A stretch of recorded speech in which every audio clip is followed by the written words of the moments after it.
Hey, how's it going? My name is Gareth, and we're going to be designing some Valorant agents in this video today, but we're going to be doing it in a bit of a new challenge. I'm going to give myself 20 minutes to see if I can design 3 League of Legends champions and put them into Valorant agents. Mage to start things off.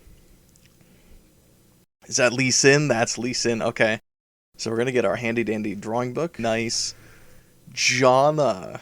Okay. This is a little tough. Wukong.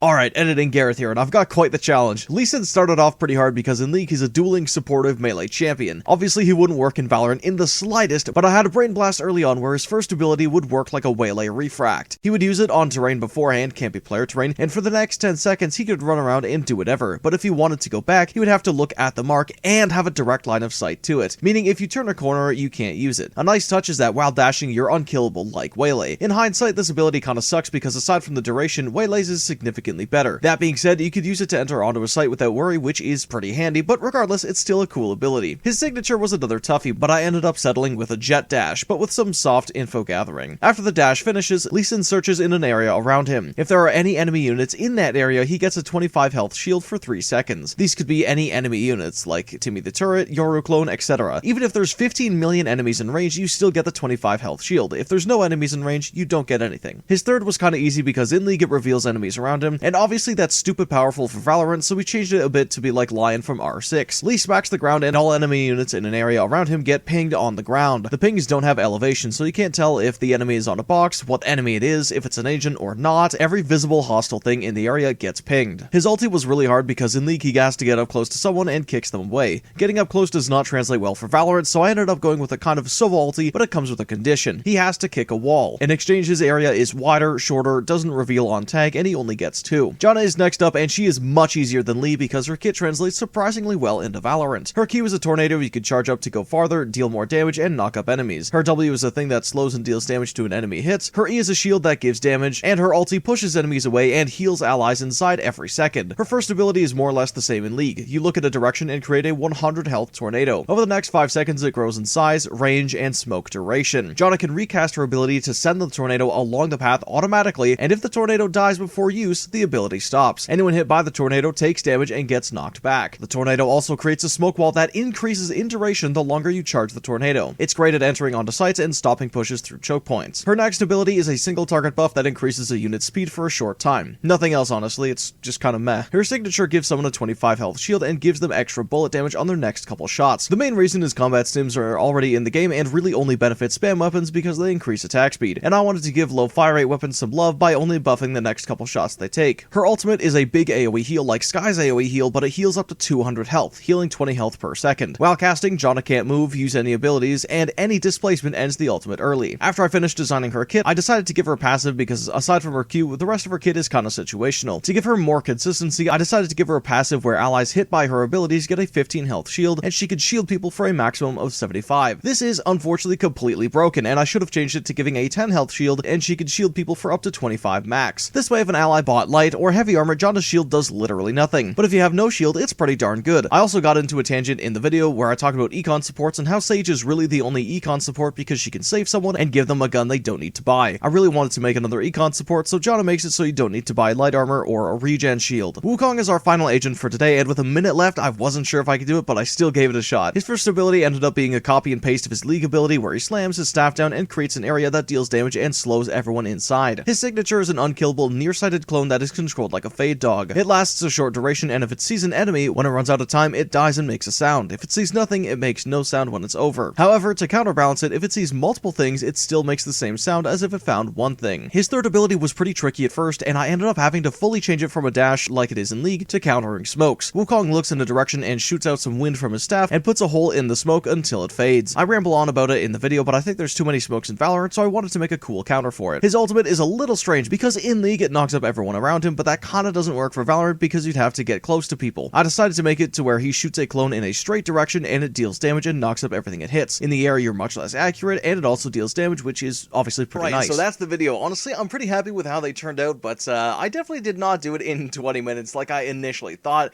Probably closer to 30, so maybe I'll adjust the timer in the in future videos, or maybe I just gotta get better at designing. But regardless, let me know your thoughts down in the comments, and if you want me to rework anything into a Valorant agent, be it Halo or Balatro, let me know down in the comments, and I'll see what I can do. Anyway, yeah, I think that's going to be all. Catch you later.